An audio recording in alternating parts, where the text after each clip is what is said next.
parle tout le temps des nisyonotes. On nous dit que le but c'est d'accepter le nisayon, d'accord, besimcha. Mais il faut savoir, il ne faut pas viser trop haut non plus. Ça c'est un pérouche intéressant que j'ai vu la semaine dernière sur la tfila de Hana. Pour celle qui était l'année dernière, si vous vous rappelez, on avait dit, dans la tfila, Hana, qu'est-ce qu'elle a dit? Al tarbu tedaberu gvoa gvoa. Yetzeatak mipirem. Vous vous rappelez, on avait parlé de ne parlez pas de manière hautaine. D'accord? Parce que c'est seulement Akadosh Baruch Hu qui connaît le résultat de nos actions. Alors, il y a une autre explication qui est que Hana, elle dit, c'est pas parce qu'Akadosh Baruch Hu il vous envoie un Nisayon, et que le but ultime du Nisayon, c'est de comprendre que tout est d'Akadosh Baruch Hu, qu'on peut se permettre de dire, de sauter les étapes. Ça veut dire quoi? Que dès qu'on a le Nisayon, de se dire, ah ouais non, moi de toute façon c'est très bien, j'accepte tout de suite. D'accord? Ça s'appelle Al Tarbut et Daberu Gvoa Gvoa. D'accord? C'est de la gava quelque part de dire ça. Et au contraire, à la place d'une personne, c'est qu'Akadosh Baruch Hu, quand il envoie un Nisayon, il veut tout d'abord que la personne, que le tsahar de la personne elle le canalise en tfila. Il ne faut pas sauter cette étape-là, de ressentir le tsahar du Nisayon, de faire une tfila à Akadosh Baruch Hu, et ultimement ensuite de l'accepter et de bien l'accepter le Nisayon.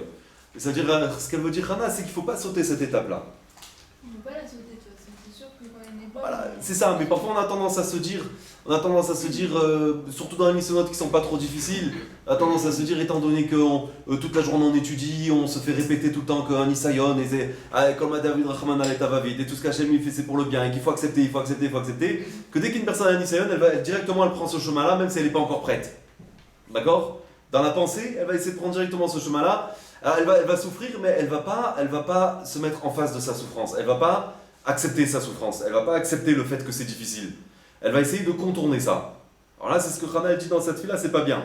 D'accord? Il faut ressentir cette souffrance-là, et il faut se tourner vers Akadosh Baruch Hu avec cette souffrance-là, et se tourner en tfila vers Akadosh Baruch Hu. Après tout, c'est le but pour lequel on a été créé, c'est la tfila. D'accord? Comment ça s'appelle?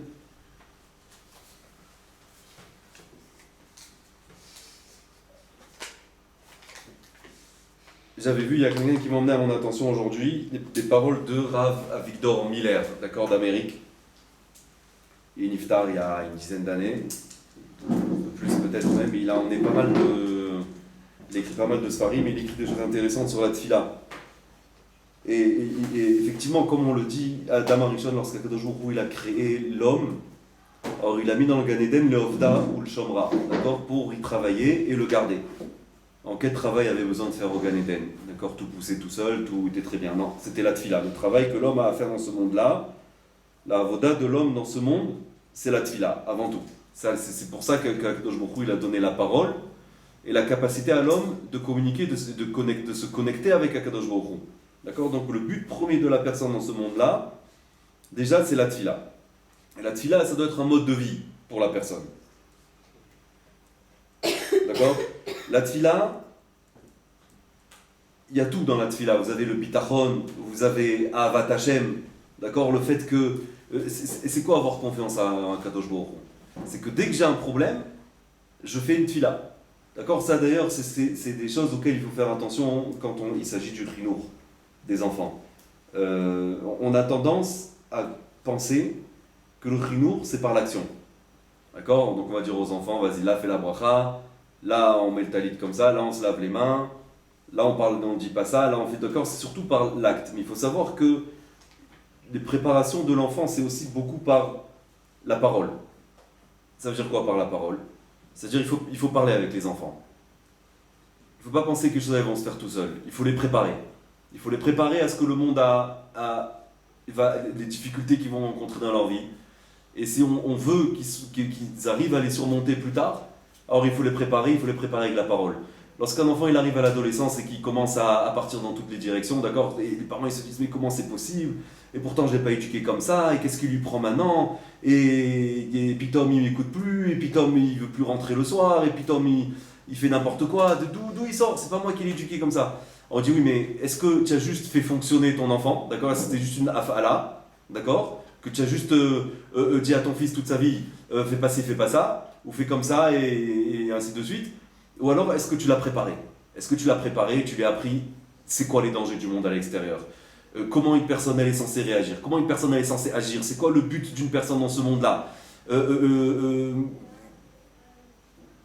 danger de perdre du temps dans sa vie, d'accord, de prendre les bonnes décisions, et ainsi de suite, d'accord, tout ce qui est important dans une vie. Est-ce que les parents, ils parlent réellement avec leurs enfants? D'accord, ça c'est quelque chose de très rare. Donc ça c'est quelque chose qui est important. Pareil, si on veut qu'un enfant, il comprenne qu'est-ce que c'est la tfila, d'accord, ça sert à rien de lui prendre la tête et la mettre dans le sidour. Au contraire, il va terminer par haïr la tfila.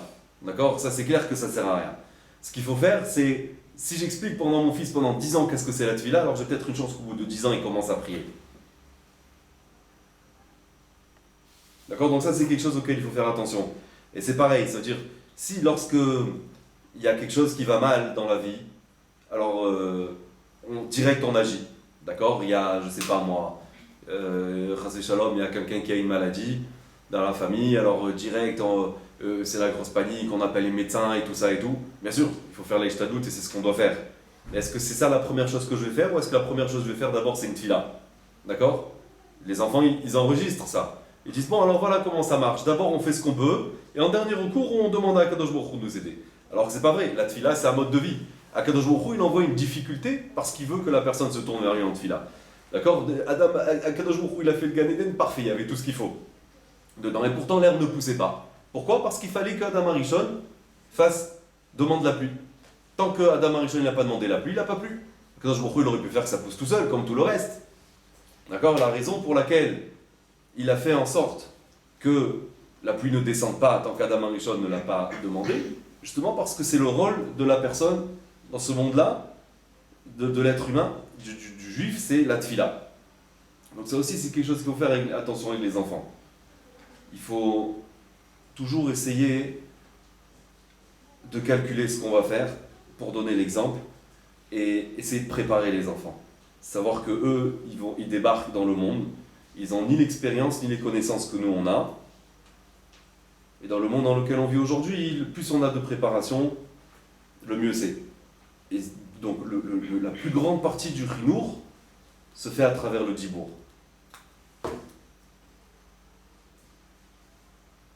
D'accord, ça c'est quelque chose d'important. Maintenant, pour revenir aux nisyonotes, souvent un des nisyonotes qu'une personne est là, c'est à travers Emunat Rachamim. Vous allez vous demander à un Rav quoi faire dans une certaine situation dans votre vie, le Rav il vous dit quoi faire, et ça marche pas. D'accord? Alors la question c'est, comment je vais réagir à ce moment-là? Est-ce que je suis allé voir le Rav pour avoir une solution qui marche, ou est-ce que je suis allé voir le Rav pour savoir qu'est-ce que Akadosh Baruch Hu il veut de moi? D'accord? Alors si je vais voir le Rav parce que je me suis dit, allez, je ne veux pas avoir cette difficulté-là, il faut que le Rav il m'en sorte avec ses sriotes, il va faire quelque chose, il va m'en sortir. Alors j'ai pas compris, évidemment je vais être déçu. À un moment donné, je vais être déçu de mon Rav.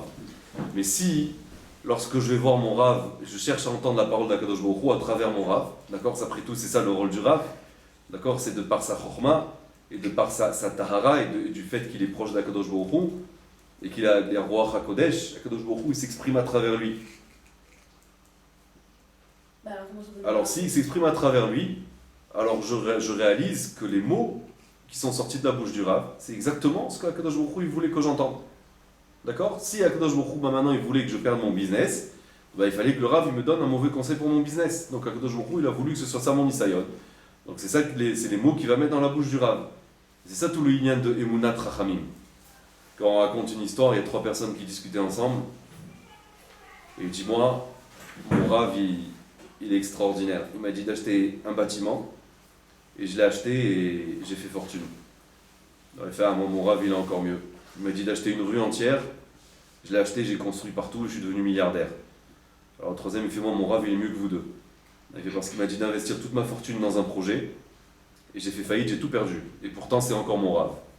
D'accord? Donc c'est ça qu'il faut savoir, d'accord? Il y a une fois, c'est le secrétaire d'un des Gdolim qui raconte ça. Il dit qu'il y a une fois quelqu'un d'extrêmement riche qui est rentré là-bas et chez un gadol, il ne bougeait pas le petit doigt, ce riche, sans demander l'avis au Rav toujours. Et une fois il a demandé conseil comment investir dans un très très gros projet où il mettait en danger vraiment tous les fonds qu'il avait de disponibles. Et l'affaire elle n'a pas marché, il a tout perdu. En essayant de sauver l'affaire, il a encore investi, il a tout perdu. Et un jour, le secrétaire, il a croisé ce riche-là, il lui a dit, on ne te voit plus chez le Rav, qu'est-ce qui se passe? Il fait la vérité, j'ai tout perdu, je suis plus capable d'aller le voir, c'est fini, c'est plus mon Rav. Après un coup pareil, je peux plus. Et le secrétaire, il lui a raconté cette histoire-là avec les 3 personnes. Et il lui a dit, écoute, Akadosh Baruch Hu, il voulait que tu perdes ta fortune, et c'est pour ça que le Rav, il t'a donné ce conseil-là. Et ce riche, il raconte que ça lui a pris 6 mois avant de pouvoir retourner. Il a travaillé sur lui-même, ça lui a pris 6 mois avant de pouvoir retourner chez le Rav. En même temps, il a essayé de reconstruire sa fortune, et ça lui a pris des années, et il n'a jamais réussi à revenir au niveau qu'il était avant. Mais finalement, il est revenu chez le Rav, il a réaccepté en tant que Rav, il lui demandait conseil pour tout. Quelques années plus tard, ce riche-là, il est tombé malade, et les médecins, ils lui donnaient quelques semaines à vivre. Et donc, il est allé voir le Rav, et le Rav lui a dit, tu n'as rien à craindre, tu vas t'en sortir. Il a dit tout simplement, la Midat Hadin, elle s'était réveillée sur toi, elle est tombée sur toi, et c'est ce qui est arrivé avec cette histoire de business, d'affaires qui a mal tourné.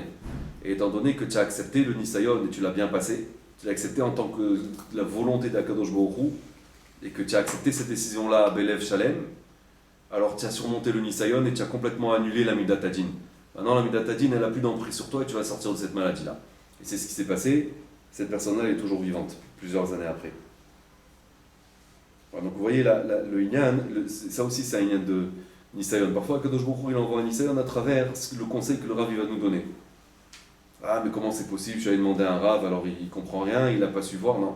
Sache que les mots qui sortent de la bouche du Rav, c'est exactement ce qu'Akadosh Baruch Hu il a mis dans la bouche. On dit à propos de certains Gadol aujourd'hui. Les gens, ils vont voir beaucoup, ils ont eu des conseils extraordinaires. Ils ont dit que c'est même pas sûr que lui, il se rend compte de ce qu'il dit parfois. Mamache comme ça.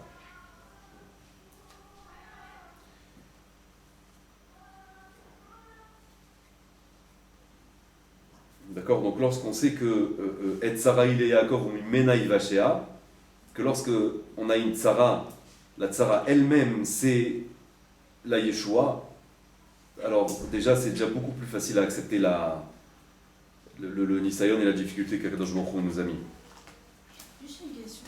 Oui. Pourquoi on utilise le terme de Ivashia et pas un terme qui veut dire que la personne en aura plus? Ivashia c'est un secours, alors que si Hachem nous envoie un Israël, c'est qu'au final c'est bien quoi. Alors c'est un secours par rapport à quoi? Parce qu'on a tendance à faire référence à des choses négatives. Ouais, oui, alors Ivashea, c'est le lien de Yeshua, c'est là qu'un secours, ça peut être plus, c'est plus qu'un secours. Yeshua, c'est une délivrance totale. Maintenant, c'est une délivrance non seulement du Nisayon, mais c'est une délivrance beaucoup plus globale que ça. C'est une délivrance de la vie dans laquelle la personne elle était avant. Avant, elle était enfermée dans un cercle, et grâce à cette Sarah-là, elle monte de niveau, d'accord, elle va passer dans un autre domaine complètement. Donc c'est une délivrance du mode de vie qu'il avait avant, Bichlal. Il a un niveau complètement différent. Bien sûr, c'est spirituel, c'est avant tout spirituel. Il faut savoir que même quand on parle de Vacharkar Yitzubi Rouge Gadol, avec les ministres Israël, et que Kadosh Baruch Hu leur a promis le riz rouge et tout ça, et le riz rouge, il est d'ordre spirituel avant tout. Il était aussi matériel, mais le riz rouge le plus important, il est d'ordre spirituel, comme ça a marqué dans les Sfarim. D'accord?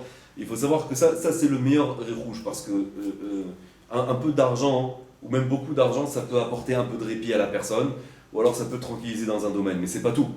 C'est pas tout. La vraie Yeshua, c'est lorsqu'une personne elle monte de niveau spirituel et qu'elle arrive à voir, c'est-à-dire on réalise pas, on n'a pas confiance en notre capacité à percevoir les choses de manière différente. Je vais expliquer.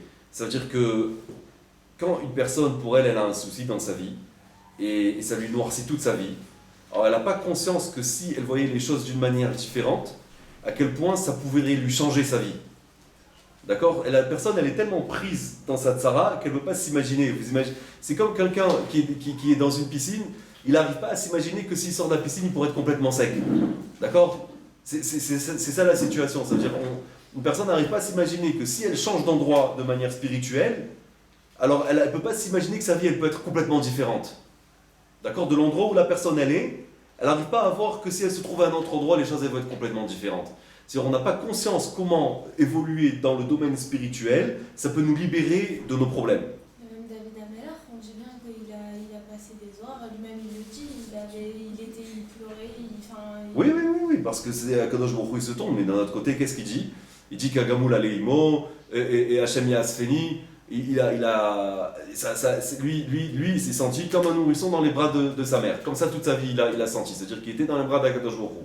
C'est-à-dire même s'il y a des souffrances, il s'est tourné vers Akadosh Baruch Hu, il a fait les tfilotes, il a écrit de ça toutes les télim, que sa vie c'était des souffrances du début jusqu'à la fin. Ça veut pas dire qu'il les ressentait pas. Alors, il les ressent dans le sens où c'était une ouverture émotionnelle pour se tourner vers Akadosh Baruch Hu. D'accord? C'est-à-dire il vivait les choses à fond.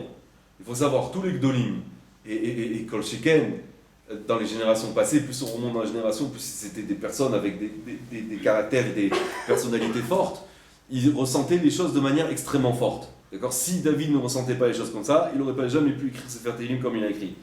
Mais c'était toujours dans un proche d'Akadosh Baruch Hu. Même quand il y avait une difficulté et quelque chose, ça veut dire de là, il voyait dedans tout l'éventail des sentiments qu'il ressentait et il est tourné vers Akadosh Baruch Hu. D'accord? Et c'était normal et naturel cette situation-là.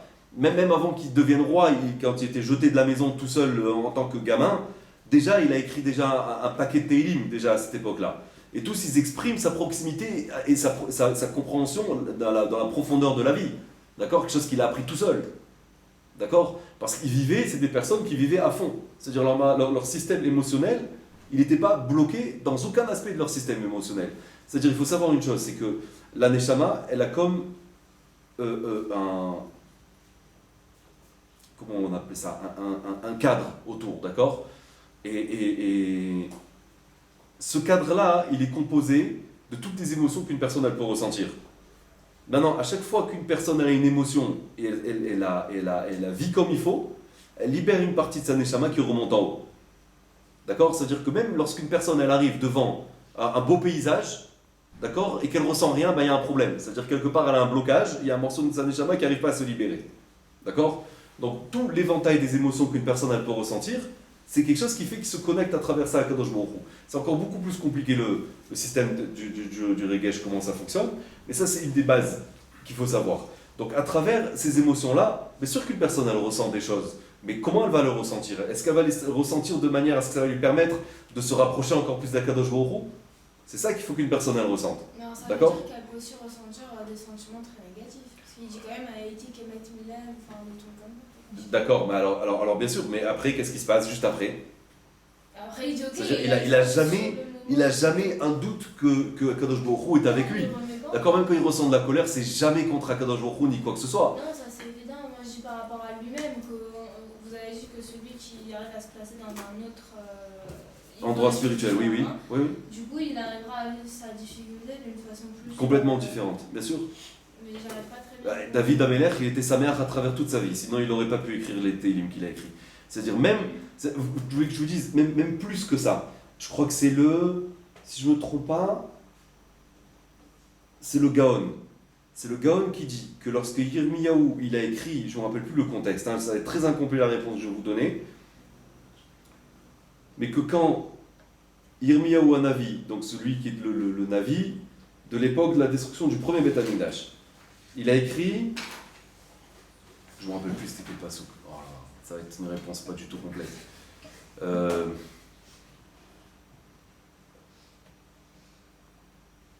Je ne me rappelle plus qu'est-ce qu'il a. Une certaine partie, il dit c'est pas possible qu'il ait écrit ça s'il n'avait pas de la simcha. Pourtant, Echa, vous connaissez une Megillah plus triste que ça? C'est la destruction du Beth Amikdash. C'est pas une contradiction.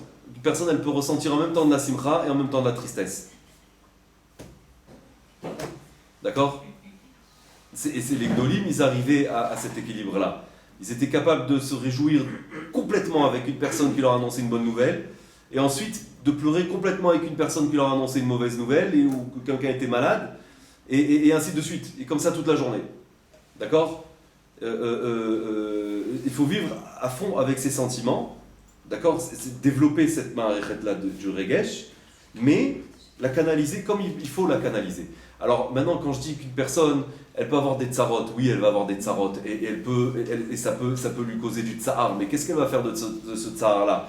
Alors si une personne après, elle arrive à accepter les choses, d'accord, par exemple, je sais pas moi, il y a une personne, elle n'est pas habituée à avoir des difficultés financières, et un beau jour, les choses elles commencent à se serrer, et il a du retard pour payer sa facture d'électricité. Ça va lui mettre un stress de folie dans sa vie, d'accord? Et il se dit, il voit les gens, d'autres personnes vivre autour de lui, il se dit, ah là là, et comment lui il fait?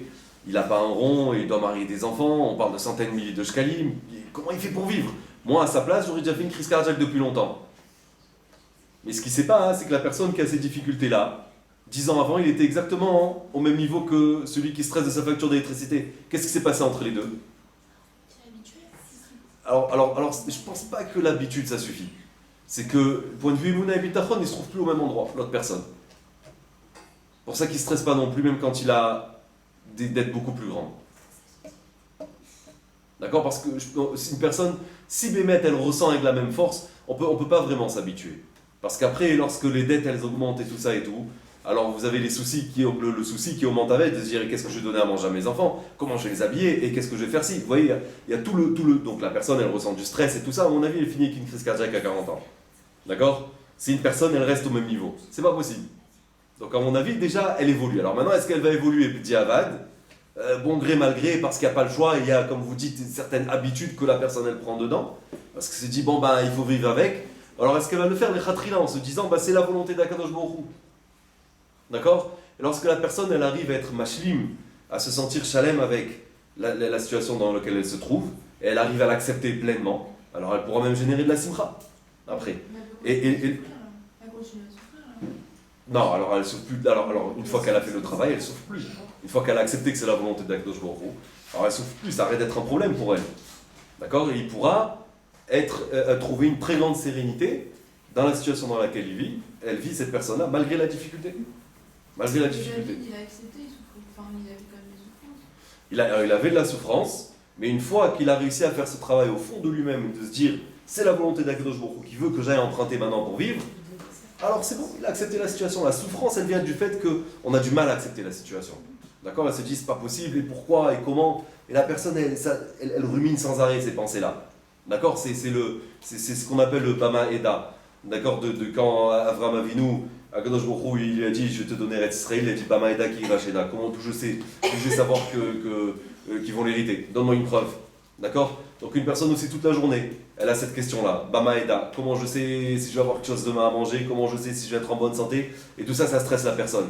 Alors que la personne, elle ne stresserait pas du tout. Elle se dit, ce qui se passe, ce sera la volonté d'Akadosh Baruch Hu. Si je dois avoir de l'argent, j'aurai de l'argent, si je n'aurai pas d'argent, moi j'aurai pas d'argent. Vous n'êtes pas censé la stresser. D'accord? Après tout, c'est tout dans la tête. Une personne, elle peut vivre avec très peu, et tout le reste, c'est dans la tête. Elle se dit, ah non, mais j'ai besoin de ci, si j'ai pas mon confort, et comment je vais me sentir.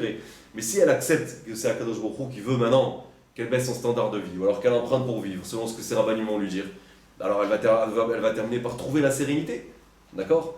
Et donc, une fois qu'elle aura fait ce travail-là, c'est comme un muscle. Après, même dans d'autres difficultés de la vie, ça ne va pas la déstabiliser, comme ça l'aurait déstabilisée avant qu'elle fasse ce travail-là.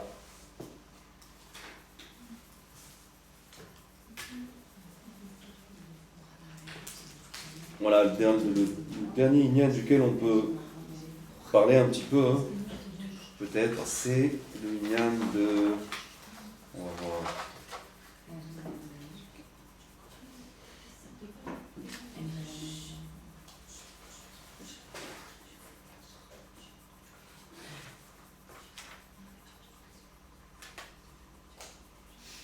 La question qui est intéressante dans la paracha cette semaine,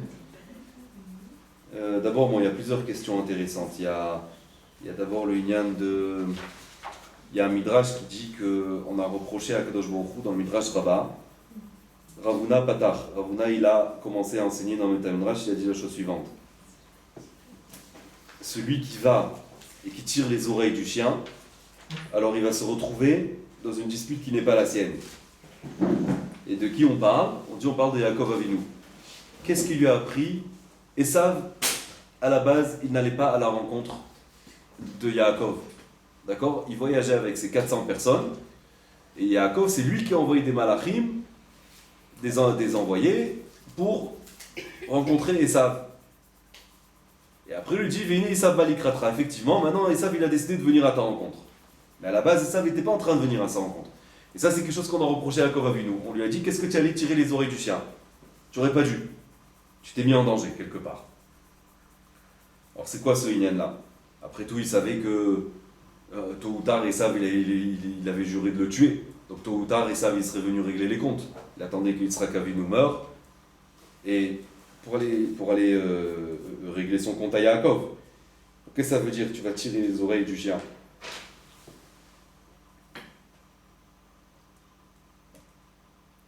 La réponse est la suivante. C'est que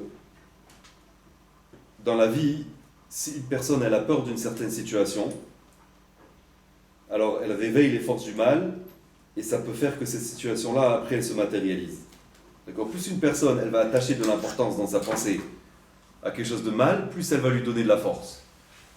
Lorsque les Israéliens sont sortis de Mitzrayim, et Mitzrayim était complètement détruit, d'accord, complètement ravagé, autant le moral des gens, autant que d'un point de vue physique. Les Mitzrayim, ils étaient comme des carpettes, d'accord? Qu'est-ce qui a donné la force à Paro de sortir pour suivre les Bnei Israël après? Alors c'est justement ça, de par le fait que les Bnei Israël, ils ont cru qu'ils ont tourné en rond dans le désert, d'accord? Ils ont commencé à avoir peur eux-mêmes que Paro les poursuive. Alors c'est ça qui a donné la force à Paro de les poursuivre. C'est ça qu'il faut savoir. Ça veut dire tout le lignan de Enod Milvado, comme on l'avait déjà dit plusieurs fois, ça veut dire que lorsque dans ma pensée Akadosh Baruch Hu se trouve partout, alors il n'y a plus de place pour le mal. Mais dès que je commence à m'inquiéter du mal, de quelque chose de pas bien qui peut m'arriver, plus je laisse la place, plus je lui laisse la possibilité à cette chose mal de se concrétiser. Oui. Ça veut dire qu'Hachem il protège des gens qui sont inconscients? Qui font attention. Qui sont inconscients. Shomer Petaïm Hachem, on le dit. Oui, effectivement. Il y a une certaine protection. C'est pas de l'inconscience. C'est Bah, pas de si, il y a un l'inconscience. type qui se balade, par exemple, tu vas tout à 3h du matin dans une. C'est pas ça. Avec quelqu'un qui sait pas, il sait pas, bah, il se Il balade sait qu'à 3h du matin, c'est dangereux. Non, il y a un moussag. Il y a un moussag de Shomer Petaïm Hachem. Il y a un moussag. Il y a un moussag, moi je sais, je peux vous dire. C'est en train de filmer là? Ouais. Ah, d'accord. On peut couper. Non, c'est bon, c'est bon. Non, c'était juste par curiosité. Non, par exemple, moi je peux vous dire, Akadosh Baruch Hu, il peut punir quelqu'un parce qu'il a, d'accord, être inconscient dans tout ce qui touche la halakha et ce qu'une personne doit faire et tout ça. Alors si la personne avait la possibilité de s'instruire, Akadosh Baruch Hu, il va la punir. D'accord? Il va dire, tu aurais eu l'occasion de t'instruire, tu l'as pas fait, c'est ton problème. Quelqu'un ne peut pas dire, oh, mais je connaissais pas cette halakha. Tu connais pas cette halakha, alors que tu étais devant Internet toute ta vie, ça t'a pris les passer par l'idée de regarder la halakha. D'accord, maintenant on a de moins en moins d'excuses en plus. Avant il fallait apprendre, il fallait étudier, il fallait comprendre les livres. Maintenant une personne n'a plus cette excuse-là, d'accord? Mais effectivement, il y a ce concept-là de Shomer Petaïm Hachem. Maintenant, le travail, quand on dit que quelqu'un ne doit pas avoir peur, c'est de par le fait qu'il a fait un travail. Un travail de ne pas se laisser sa pensée glisser sur ce toboggan, d'accord? Quand la personne elle commence, c'est glissant. Une pensée négative en entraîne une autre de pensée de négative. C'est-à-dire que lorsqu'une personne elle commence à se dire oh là là, qu'est-ce qui va se passer? Et ok, elle doit passer cette procédure. Et imagine le chirurgien il est naze. Et imagine après il y a une infection. Imagine ça va pas bien. Et au bout de 2 minutes, elle est en train de broyer tellement de noir qu'elle se noie dedans complètement. D'accord? Donc une personne elle doit s'arrêter. Elle doit se dire stop. Il y a un Dieu sur terre, c'est lui qui gère tout. Ce qui se passera sera pour le bien. Je refuse d'aller sur cette pensée négative là, d'accord? Et d'ailleurs, lorsqu'on regarde le Passouk, c'est exactement la tfila que Yaakov Avinu il a fait à Akadosh Baruch Hu. Il a compris. Tout le problème de Yaakov Avinu, c'est qu'il a eu peur. Tout le problème de Yaakov Avinu, c'est qu'il a eu peur. C'est quoi la chose du Passouk?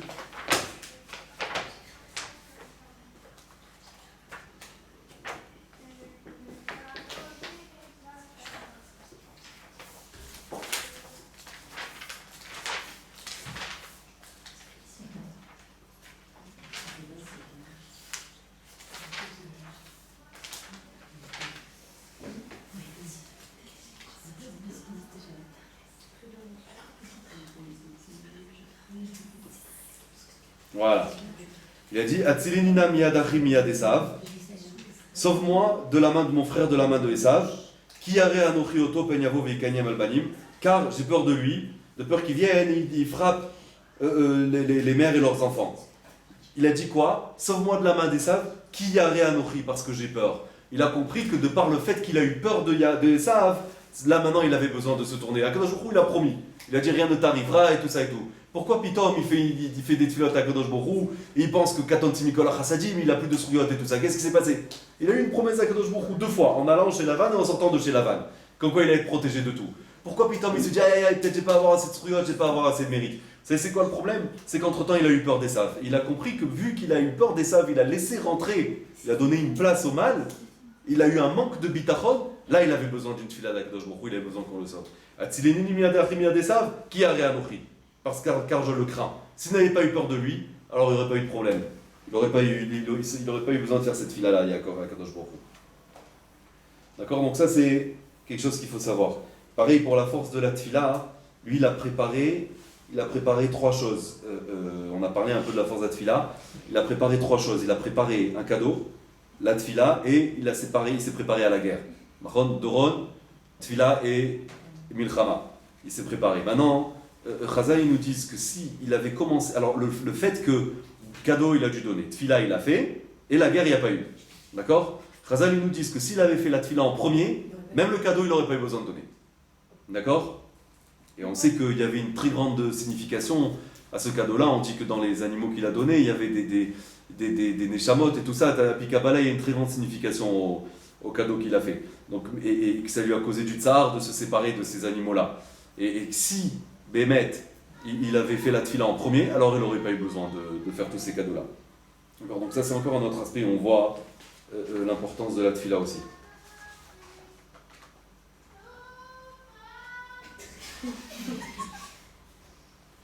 D'accord. On va essayer.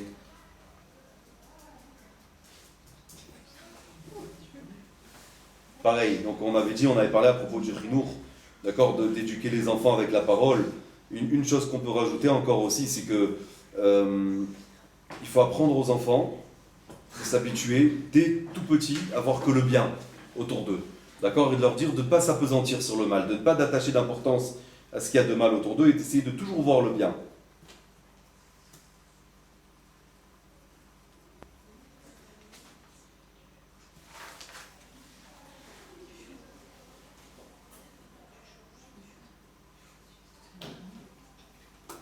De là l'importance de la tefila, comme on a dit, d'apprendre l'importance de la tefila aux enfants. C'est justement ça, on nous dit que si Yaakov Avinu il avait commencé par la tefila, même le Doron il n'aurait pas eu besoin de donner.